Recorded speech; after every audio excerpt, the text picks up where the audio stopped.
नमस्कार साथियों, स्वागत है आपका अपने channel education comedy and music में। आज हम सीखेंगे डायरी फिल करने के बारे में, किस तरह से एक स्टूडेंट्स डायरी को हम फिल करते हैं।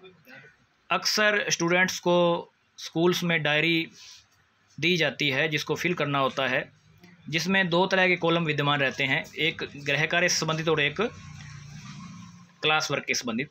तो इसमें कॉलम कई बार दो बने होते हैं, कई बार एक कॉलम होता है। तो इस डायरी में एक ही कॉलम है, तो हम सिर्फ एक कॉलम के बारे में सीखेंगे। तो देखिए, हमने यहाँ पे पहले से एक डायरी फिल कर रखी है, विषय लिखे हुए हैं और आज दिनांक है 3 अगस्त 2022। दिनांक मैंने स्पष्ट अक्षरों में लिख रखी है और मैंने इसको पेंसिल से फिल किया है। तो कैसे भरेंगे इसको देखिए। सबसे पहले हिंदी विषय मैंने लिख दिया है, तो इसमें मैं लिख रखा है पेड़ नामक कविता के शब्दार्थ व प्रश्नोत्तर। तो यहाँ देखिए, आपको स्पष्ट दिख रहा होगा।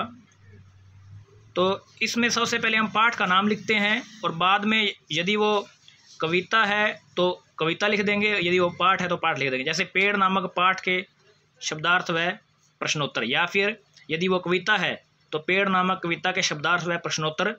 हालांकि इसको लिखना तो ऐसे था कि प्रश्नोत्तर लिखने के लिए दिए गए, लेकिन हमारे पास यहाँ पे खाली स्पेस बचा नहीं है, तो हम इतना ही छोड़ देंगे क्योंकि ऊपर लिखा हुआ गृह कार्य है, तो ये घर से लिखने के लिए दिया गया है। इसमें शब्दार्थ व प्रश्नोत्तर यदि दिए गए तो वो लिख दीजिए।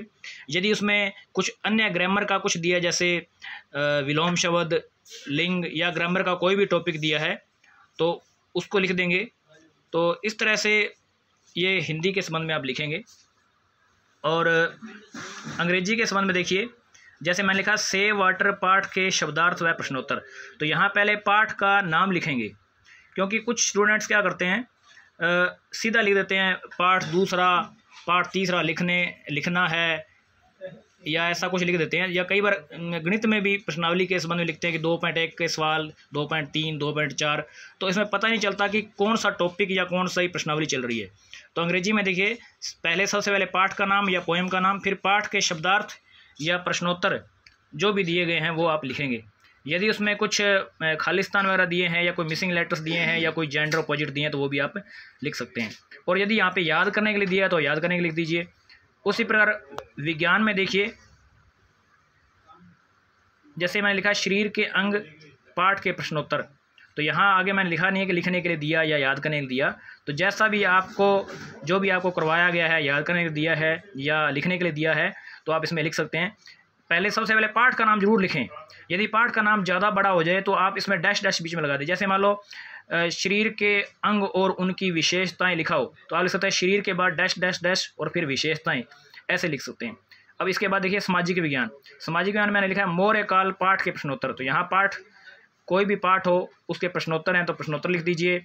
यदि उसका कोई एक बिंदु है तो ये भी लिख सकते हैं कि मौर्य काल पाठ का कोई भी टॉपिक, जैसे मौर्य काल के अंदर जैसे मुगल हैं या मुगल काल आ गया या कोई और भी है, हालांकि इसके अंदर होता तो नहीं है, लेकिन तो मौर्य काल के अंदर जो भी कोई छोटा बिंदु आपको पढ़ाया गया है उसको याद करना है तो याद करना लिख दीजिए। यदि लिखने के लिए दिया गया तो लिखने के लिए आप उसमें लिख दीजिए। इसके बाद पंजाबी में जैसे गिद्धा पाठ के प्रश्नोत्तर याद करने के लिए दिए गए, तो यहाँ पाठ का नाम सबसे पहले लिखेंगे। और गृह कार्य का मतलब ये होता है कि हमें या तो लिखने के लिए दिया जाता है या फिर याद करने के लिए दिया जाता है, तो इन दोनों में से कोई भी हो सकता है। तो बस दो ही चीज़ें आपको लिखनी होती हैं। और सबसे मुख्य बात यह है कि आपको दिया क्या है।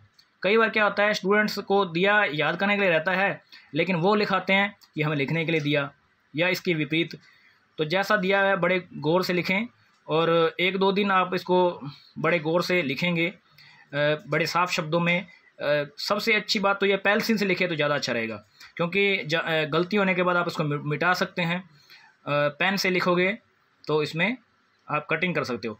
इसके बाद देखिए, सुबह पढ़ने का समय जो है, यदि समय सुबह पढ़ने का है तो लिख दीजिए नीचे, उसमें थोड़ा कट का निशान लगा दीजिए। दोपहर बाद पढ़ने का समय है तो ठीक है, नहीं तो कट का निशान लगा दीजिए। और रात्रि को पढ़ने का समय है तो वैसे ही। अभिवादन करता है हाँ या नहीं, तो आप अमूमन इसमें हाँ ही लगाएंगे। और आपका सुझाव में देखिए, यहाँ पे कौन सुझाव देगा, आपके पेरेंट्स हैं, और वो आप सुझाव दे सकते हैं कि बच्चा घर पे पढ़ता नहीं है या किस तरह का उसका बिहेव है, वो लिखेगा। उसके बाद हस्ताक्षर अभिभावक। अब यहाँ पे आपके अभिभावक का हस्ताक्षर होगा, और इसमें कुछ स्टूडेंट्स खुद हस्ताक्षर कर लेते हैं, तो खुद साइन नहीं करवाएंगे और इसके बाद यहाँ पे हस्ताक्षर कक्ष अध्यापक कर देगा। तो चूंकि आप समझ गए होंगे, यदि आपको फिर भी समझ नहीं आया तो मुझे कमेंट बॉक्स में कमेंट लिख के भेजें ताकि मैं उसमें सुधार कर सकूं।